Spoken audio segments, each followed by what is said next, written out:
Welcome back, everyone. It's time once more to face the fire. To fan the fires of defeat. Right. I'm back playing Hellblade, Senua's Sacrifice, or just Senua, as I like to call it. Yeah, kind of got a bit grumpy during a few of the fights recently.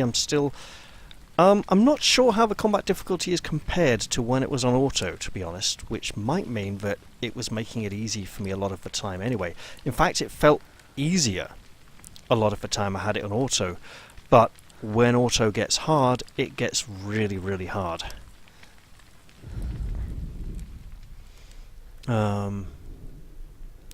First, Fury. Right. It's the same message. It seems to be the same message that is around... Hang on. It seems to be the same message that is around the burning gate there. And seeing the great pyre there, I am fully expecting the fire giant fight on the other side. I'm not expecting a literal giant so much as like some giant construction of Wicker Man type quality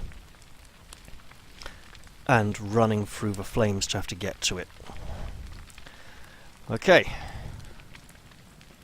I've done that thing where you shrug your shoulders and use your shoulders to pull your sleeves up away from your wrists a bit.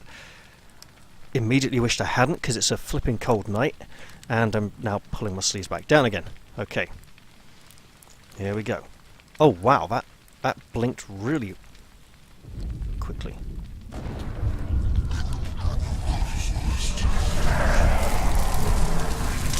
That's a bad sound. Run, Senua! Run! Through the fire! Keep running! Go on! Nothing will stop you! Run, Senua! Run! It's a straight line. Oh, blimey, Nora! Through the flames!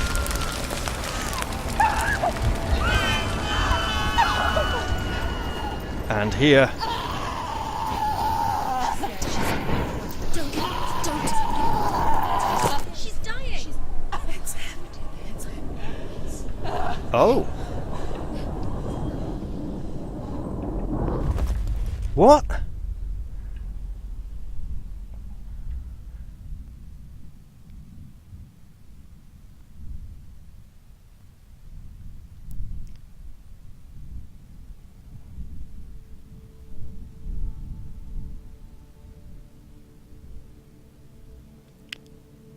I'm sorry.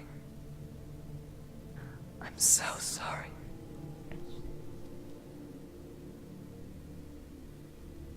This darkness takes everything. Everyone. Senua, are you sure you want to do this? We can fight this together, side by side. We always do. This is my battle. Is that Dillian? I have to face it alone. Away from here. Where will you go? I don't know. For how long? I don't know.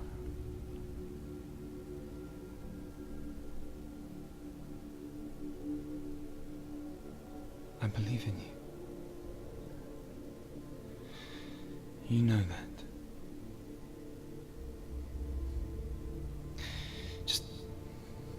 Just promise me that you will come back to me. I want you to say it. I want you to say it.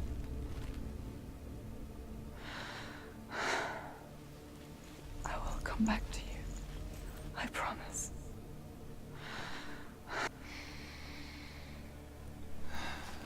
Come on.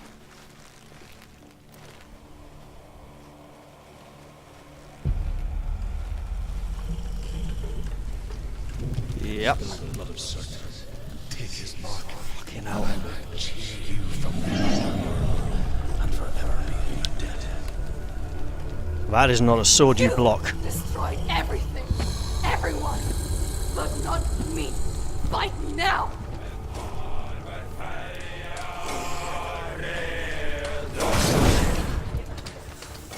Ow.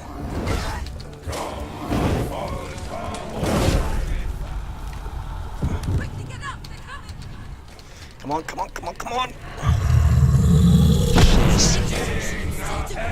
Wait, what the fucking hell?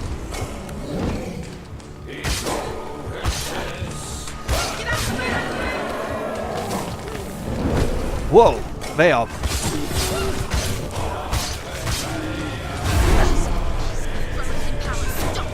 him! Stop him! He's getting stronger! Stop him right now!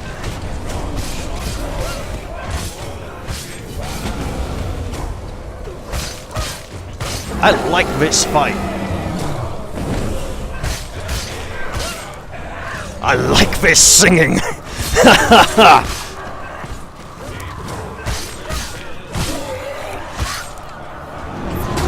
past it.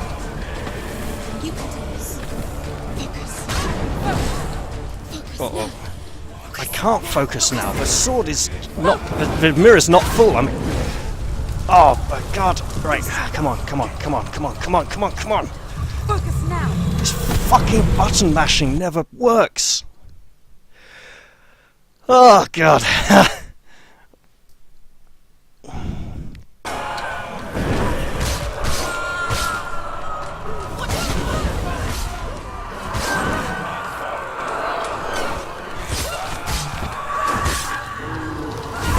They're winning! Stop it now! What to do?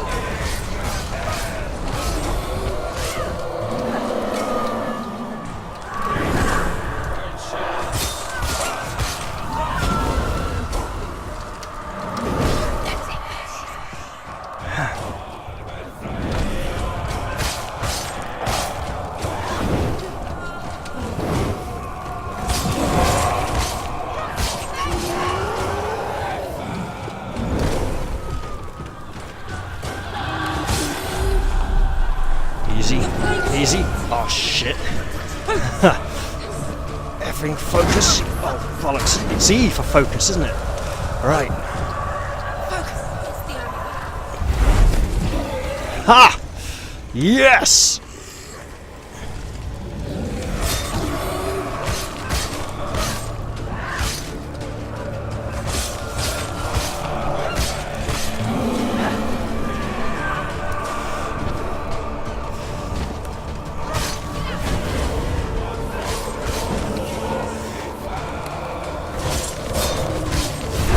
Oh!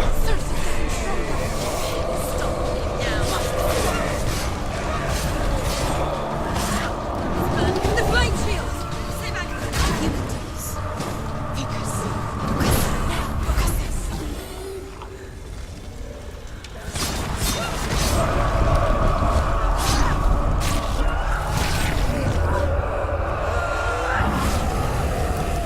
Yes!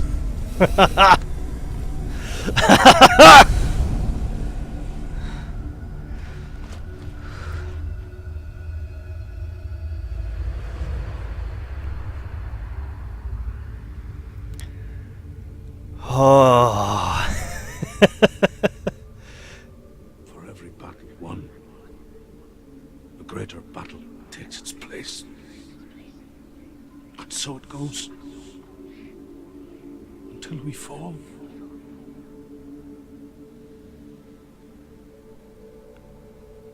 And in the end, we all fall. Even the gods have their time. Yet we still go on. Why? I made a promise.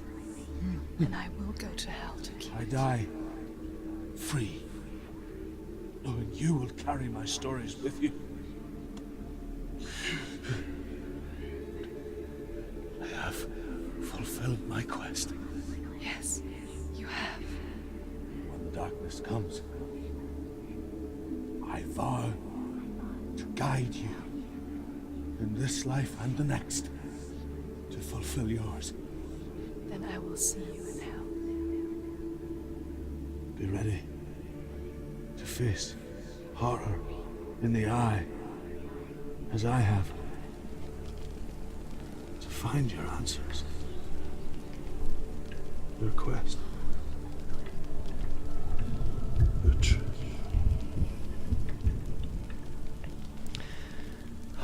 Let's see the arm. The arm has not changed significantly. From the back it looks like the rot has receded a little. From the front it looks around the same, but it does look fainter towards the top. I liked that fight song. I have to go into the soundtrack, see if I can find that, because that was awesome. That was a nice sort of barbarian Viking chanting song. Oh, that was good fun, that was. Yeah. I kind of wish that I'd had more time doing this boss fight so I'd get to listen to that song even more. But I also am grateful that I didn't have to do it anymore. There's no runestones hiding behind the throne or anything. I'm just gonna get to go all the way back now and maybe see something important on the return journey. And then we'll have the gate and more battles beyond the gate. Truth was a troubled man, a scholar turned slave. They tortured him, took him with them on their raids, drove him to madness,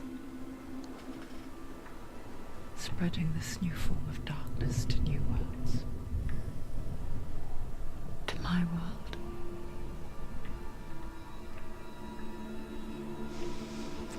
Okay, she makes an interesting use of the word slave there, as a Celt, because you'd think he was a slave to the Vikings, so he'd be a thrall. Alright? And that would be the word she would use. However, she's a Celt, and slave is a much more Roman and Greek word. Therefore, it's much more likely, the Celts having much more contact with the Romans than with the Vikings earlier on. Slave would be the word that would kind of pass into their vocabulary and lexiconography, and as such, it's okay for her to use it, and actually makes more sense and is more fitting. And now we begin the long, painful walk back. I must say, as I was running up here, I did like these posts here. These stakes just all crashing down like that. That was fun. Oh wow, the entire top of that watchtower came down with them. Lovely. I mean, that's just great, you know. Trying to avoid using the word awesome there. Just had to use it there to make it a little more obvious what I was doing.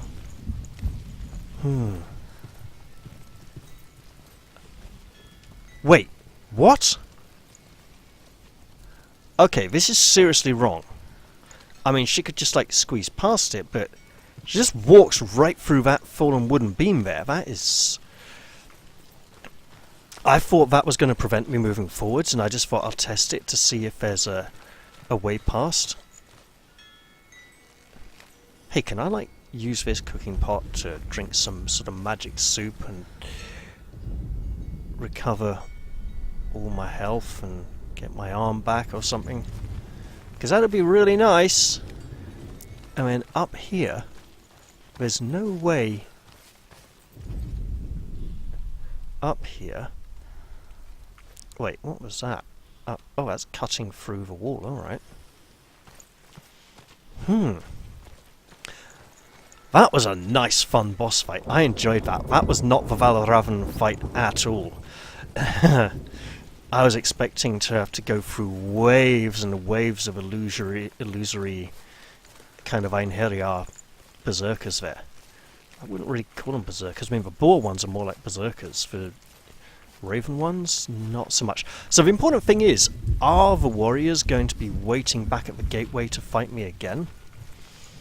Or will I be able to simply open the door now that I've defeated both these initial foes? Well, it's an interesting walk back. Now, what this walk back provides, that was interesting lighting, because it made her hair look a rather different colour. I mean, it is kind of, well, very matted. It's basically dreadlocks, I know. But it made it look fair instead of the kind of brown, mid to light brown it's been looking from time to time so far. So first off, number one, hoping for no fights on the way back to the door itself. If there is a nice encounter with the mother on the return journey, I've probably had it already on the way in. That one about seeing the world differently. Okay, no, it is just going to be this way. Shouldn't run too much. She's... Oh, look at... It cuts on her arm there. And the bloody handprint is back. This has got to be some kind of indicator of health. She is not in a good way. And she's completely loopy as well.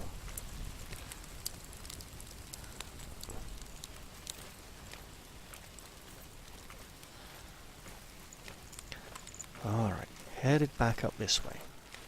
So the nice thing about this longish walk back is that it allows the player the opportunity to discover any runes they missed on the way in. Having found each of them, I kind of want to check if that will still be blocked, or if it's... I bet it's open, I could have just walked across it. It didn't look that open, but I didn't look too closely. I'm just going to go have a little look at this runestone again. Because, yep, we're up to the H of the word truth.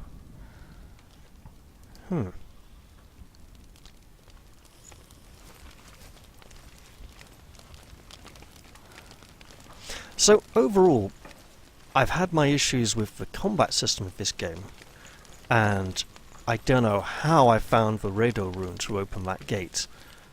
It was obvious I needed to go up there to find it,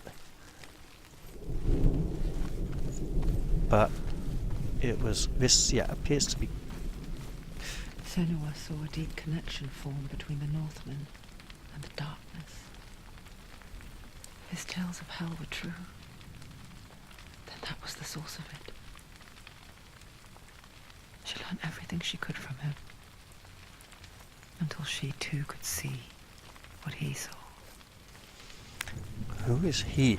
Now, wouldn't it be really bad if Dillion is actually alive and has been alive the whole time, and she only believes she's wandering around in the wilderness fighting gods and monsters, and actually he's trying to pull her out of it, and she's just spiraling deeper and deeper into madness and despair and believes she's carrying around his severed head. That would be really, really nasty, a really nasty twist based on that cutscene after defeating Surt. Because who else might she have been speaking to? I believe that was Dillion. And maybe he is going to be the third spirit guide, because there's supposed to be three, aren't there? There's Druth. I don't know if her mother is one, or if her mother is just the separate mother visions we have on the way here.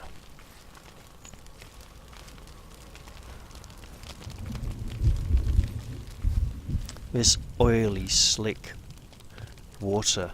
It looks kind of like marshy swamp water.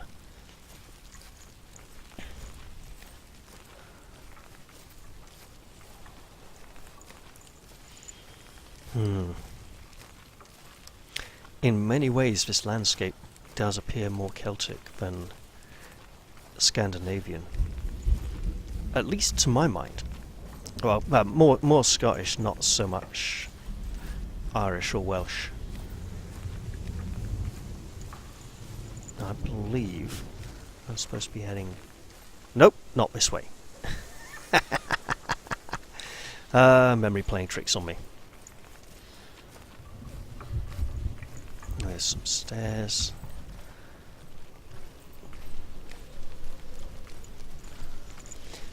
If I see a little saving Triskel... That was weird though, that I was able to focus in the fight without the mirror needing to be full. So I think the mirror is some kind of health indicator in fights. It's kind of tough to tell. But if the mirror is a life indicator in the fight, instead of a kind of focus power-up thing, I like that as well, because it puts the health indicator on the character rather than having big flashy life bars all over the screen. So I like the kind of subtle, understated way the game handles things like that. You know, there's no blatant out of character stuff. It's all very in character, although the bright blue glow on the mirror is something else, isn't it? This looks like something's about to happen out here. Have you ever died before? It's a serious question. When the illusion of self is shattered, you simply cease to be. Though it may not seem that way to others, you know when it is true. You can feel it. A stranger in your own body. An imposter. And nothing is the same ever again. Senua has died before. And she will do so again. You can be sure of that.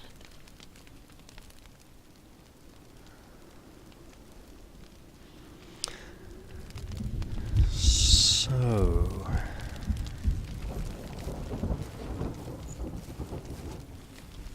something to bear in mind is that the single most important point in the hero's journey is the moment of selflessness, the realization that I'm not doing this for myself, I'm doing this for others, for the sake of others, and that is when the hero can truly be heroic. And in this case, Senua's been very driven by selfish thoughts of greed and personal revenge, and I wouldn't really say she's reached that selfless point yet. If anything, she seems to be going in a rather opposite and maybe particularly villainous direction. And actually, looking at the time, I may need to stop this episode soon, but I'll get back near the doors and then find out.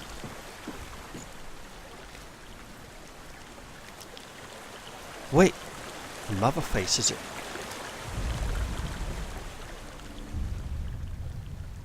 Senua, we each walk these lands gazing towards different horizons, some of us further than others.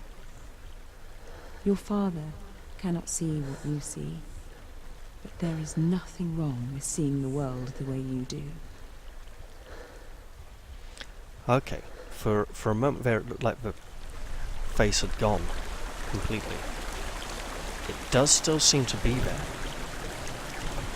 And that was the same message as before, so I'm going to be heading back towards this gate and stopping before I enter the hall in case I have to fight my way through again. And oh wait, it's right there over the gate, that head, that kind of horse's head or dragon's head.